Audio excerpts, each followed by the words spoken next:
Bonjour à toutes et bonjour à tous, et aujourd'hui un nouveau tutoriel sur la sécurité informatique et aujourd'hui sur les failles XSS. Donc les failles XSS consistent à injecter du code, notamment JavaScript, afin de faire des actions non désirées à vos utilisateurs notamment. Donc comment cette faille se déroule? Donc ici vous voyez que j'ai un simple formulaire pour être très simplement un système de commentaires, et les données que je rentre ici sont stockées dans une base de données puis affichées en dessous sous forme de commentaires. Donc comme vous voyez, le code est très simple. J'ai un formulaire et si j'ai des données, je fais simplement un print R pour voir mes données. Ici par exemple, si je mets n'importe quoi et que j'envoie, vous voyez qu'ici j'ai une variable qui s'appelle test comme le nom de mon champ et qui a comme valeur mon n'importe quoi. Maintenant la faille XSS consiste à injecter du script et à notamment l'exécuter via ce formulaire.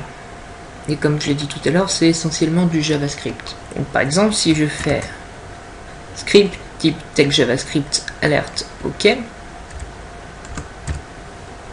et que j'envoie cela, vous voyez que ici j'ai une fenêtre qui s'ouvre avec mon OK et donc le code est exécuté. Il suffit que ici dans mon code je fasse une boucle infinie et ainsi tous les visiteurs qui viendront sur cette page auront une boucle infinie de OK.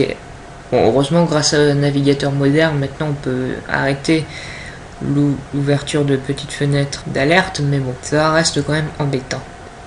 Et plus embêtant encore, on peut également rediriger un utilisateur vers une page voulue. Par exemple, si je fais un window location.replace et qu'ici par exemple je mets http://google.fr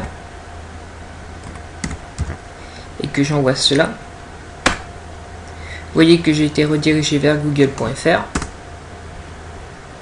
Et donc là, malheureusement, un pirate qui mettrait ce code pourrait rediriger tous vos visiteurs qui sont sur votre page vers une page pirate ou une page de phishing. Autrement dit, c'est extrêmement dangereux. Encore plus dangereux, beaucoup de sites proposent de conserver vos mots de passe via des cookies. Or, avec le JavaScript, on peut récupérer ces cookies en faisant un alerte de document.cookie. Donc vous voyez qu'ici j'ai mon session ID, mais par exemple, si ici je me crée un cookie, set cookie, qui je vais appeler par exemple MDP, donc qui va normalement retenir mon mot de passe, donc je vais mettre BigNai tout simplement. Hop. Si je relance ma page, donc là j'ai mon cookie, et ici si je fais un alerte de document.cookie, vous voyez qu'ici j'ai pu récupérer le mot de passe des visiteurs qui verront cette page et donc le script sera exécuté. Donc là certains diront bah j'ai qu'à parser mon code pour tout simplement enlever les balises script. Ça ne suffit pas parce que le JavaScript peut être utilisé sur toutes les balises. Je pense par exemple à image share un fil qui n'existe pas, une image qui n'existe pas quand je paye. Et si je fais un onError égal alerte document.cookie,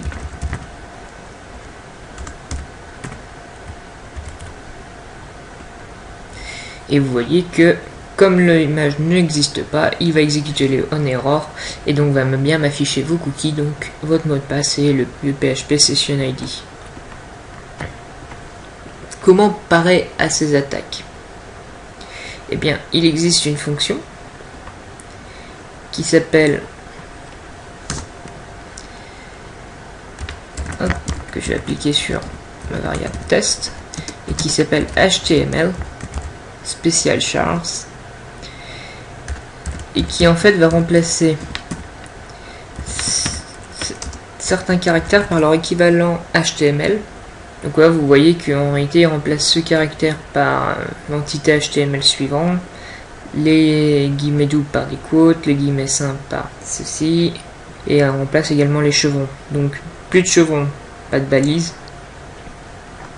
Donc revenons à notre code ici, ma variable s'appelle test, si j'applique cette variable là-dessus, vérifions que cela marche. Si je refais ceci, vous voyez que ici on a notre code qui s'affiche sans être exécuté. Vous voyez que ici nos chevrons ont été remplacés par leur équivalent HTML et les guillemets également. C'est la raison pour laquelle ils ne s'exécutent pas. Une autre solution consiste à utiliser le strip tag. Donc strip tags.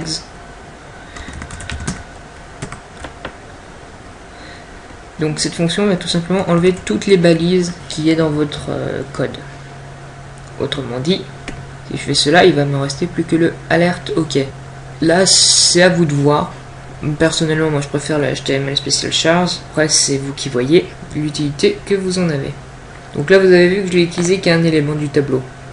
Imaginons que j'aimerais l'utiliser sur tout le tableau afin de sécuriser tout l'ensemble de mes données.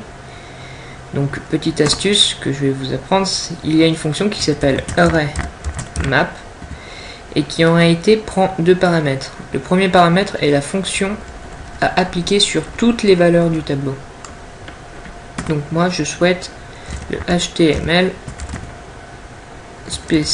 Special Chars et je souhaite l'appliquer sur quoi? Sur le tableau des variables passées en poste. Et donc ici vous voyez que si je fais ceci, ma variable est sécurisée et si j'aurais d'autres champs, et bien chaque champ sera protégé par le HTML Special Chars. Voilà, il n'y a pas vraiment grand chose à dire de plus. Néanmoins, vous voyez qu'il est très important de sécuriser vos formulaires et autres systèmes d'envoi de données pour éviter cette faille, pour éviter qu'un hacker justement injecte du code et fasse des actions non désirées. Surtout que comme vous pouvez le voir, la parade n'est pas très compliquée à appliquer. Donc voilà, j'espère que ce tutoriel a été instructif et j'espère qu'il vous aura plu. Et à très bientôt pour une prochaine vidéo.